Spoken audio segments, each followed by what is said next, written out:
It definitely wasn't mine. I remember back when I was in like 6th grade, I dealt with bullies and whatnot just for clothes that I wore or what I enjoyed doing or stuff like that because I used to wear like a lot of skatewear because I liked the aesthetic. I liked Tony Hawk branded shit. I liked Vans and shit. And it just turned out to meet this dude who I had never talked to and I never like created any problems with him. He called me a poser and then like I kid you not, he bullied me all of my 6th grade year and then he slammed me against a file cabinet last day of school. And like it was horrible too because it was like one of those like short file cabinets, so like the edge went right in the middle of my back. Yeah, it was definitely tough. But I mean, it gets better. It definitely just varies because everybody's life is affected differently. And I think it's funny how that works because like so many people try to put all these like standards and expectations and whatnot. But I feel like you should really go with whatever feels right. If it feels right, that's what you should go with because that's a natural feeling versus going off of what other people tell you. I mean, obviously, I'm not saying go out and murder somebody because it feels right, but like if you don't want to fit in with other people, I don't think you should have to fit in with other people. And society will be Thing like, is, I know. there's a basic standard you have to reach. Like you said, I can't just go out and murder someone because I feel like it. You know, that's violently against the law. But like, there are different ways you can cope with how you're feeling. Like, and it Yeah, of depends course. on the people around you if they think it's healthy for you or not. Like, for example, if you drink as a coping mechanism, it's not good for you because it destroys you from the inside out. But like, if you're willing to cope with your problems, like in fitness, like if you hit the gym, you go for runs, you lift weights. That's a healthy coping mechanism because in And the end, see, you're that, benefiting yourself.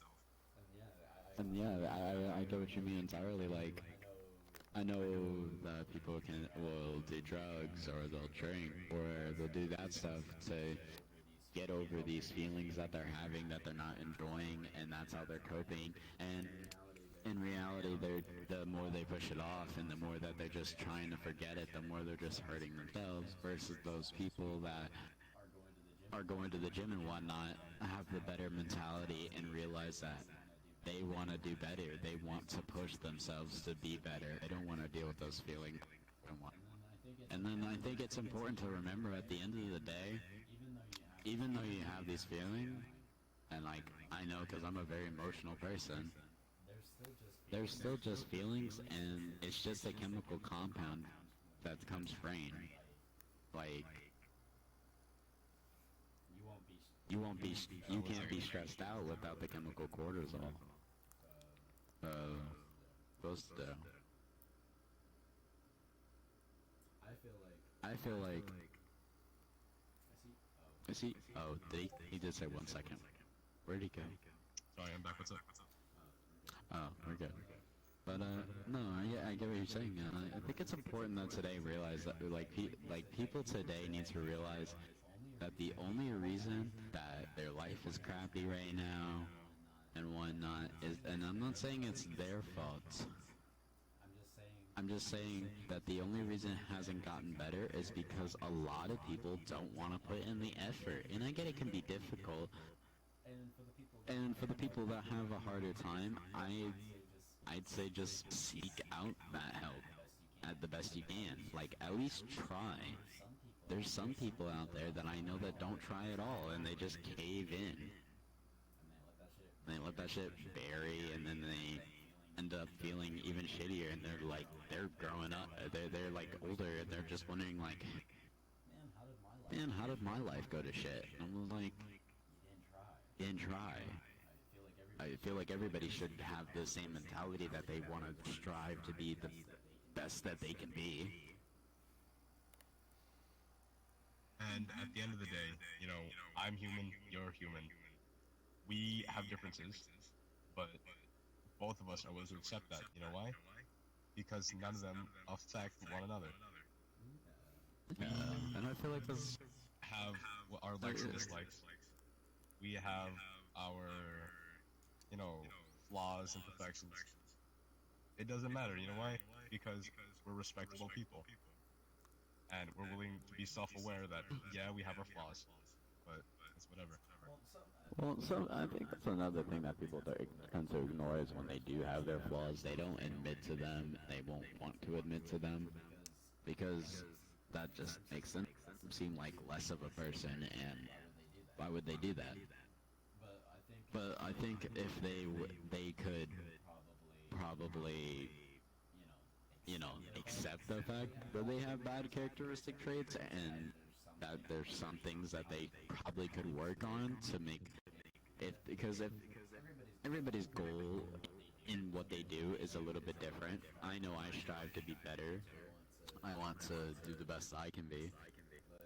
But I know that I have my flaws. Like, I know I'm not perfect, but I can admit to those, and I can sure work towards fixing those flaws to where I'm better.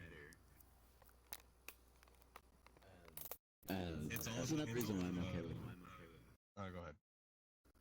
That's another reason why I'm okay with conversations with you, even though you're at your age, is because you can have these mature conversations. But if I were to have this conversation with anybody else, it would, if that was your age, it wouldn't go well. Because, I can't say that all humans will ever get along. It can't happen. But you can't accept the fact that another person is human, and that they have feelings just like you, and they're a person just like you, and you never know what they could be going through. In my opinion, it's all about self-awareness and simplicity. Like, self-awareness. I definitely have flaws. I am not perfect. And people would also agree that I'm not perfect. But I'm trying to get better. And that's all that matters. And simplicity. And that's another thing. If you have a problem that I'm like. No, yeah, go ahead. I love that I see in you is that you're not like most of Gen Z in the way that they. Let's face it. People don't want to do anything.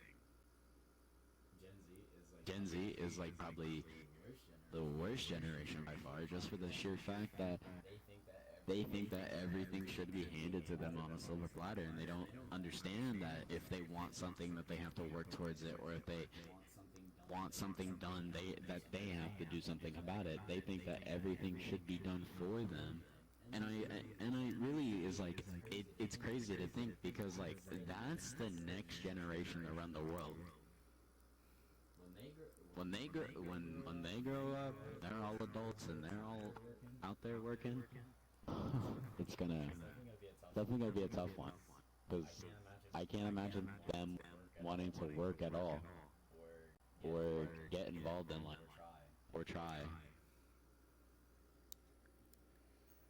Yeah, if once, it's gonna be always. If one generation were to, like, let's say mess up on something, that they were taught something wrong, then they're gonna teach what they were taught to the next generation, and any imperfection could go on for like bloodlines upon bloodlines, generations upon generations.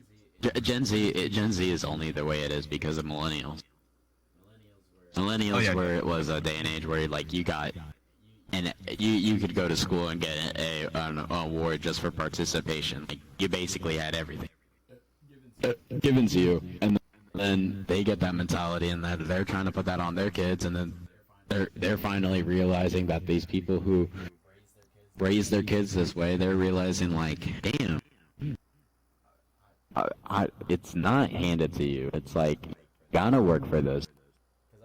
Because I can't imagine a millennial parent having a kid and being unemployed and getting everything handed. It's an unrealistic standard in today's society. Yeah, another thing would have to be technology, because around like when millennials were younger, like it was modern technology was around in their infancy, so they were still experimenting, right? By that time, it was new. It was like not like new, like not like full on like a first world's like world's first computer, like none of that. Like the beginning of modern technology, like instant communication, uh, you know, digital, whatever, digital phone calls, and hold on. I don't see a Yeah, problem digital with phone making calls. things like digital. I don't see problems with making things more efficient electrical, but like I don't think that things should be completely done by those things because um Like, if it's for the sake of convenience, then heck yeah, go for it. But if you're willing to abuse the fact that you have that power, that's what that's where the imperfections start. yeah, and I think a lot of people are um they think that like they kind of have this complex that they have a higher authority or something they're on a higher power than every other human compared to them, and I feel like that they are the worst kind of people because nobody really likes them. I would hate to be like to even have a conversation with somebody who thinks of me as less of a person or thinks of themselves as more of a person than me because I'm just as much as a person as they are. And if they're gonna treat me differently, then I don't really want to interact with such a person. And I know that like I know that Gen Z is like gonna be the worst at this stuff because the only reason like I mean yeah, digital's okay, but like Gen Z is gonna end up with so many social and like social situations because they're not raised in an environment where they're being social and they're learning these life skills where they can go out and have a conversation with just a random person they met on the street and be okay because I know like they like to the newer generation like I know they got really bored during COVID. They got really bored during COVID. And controversial or not, it's a topic that like um that stuff like them coming up with mental disorders or stuff like that. I don't think they're fake, Self-diagnosing. but I don't self-diagnosing is not okay by any means. You can't Well, self-diagnose that shouldn't even yourself be for something.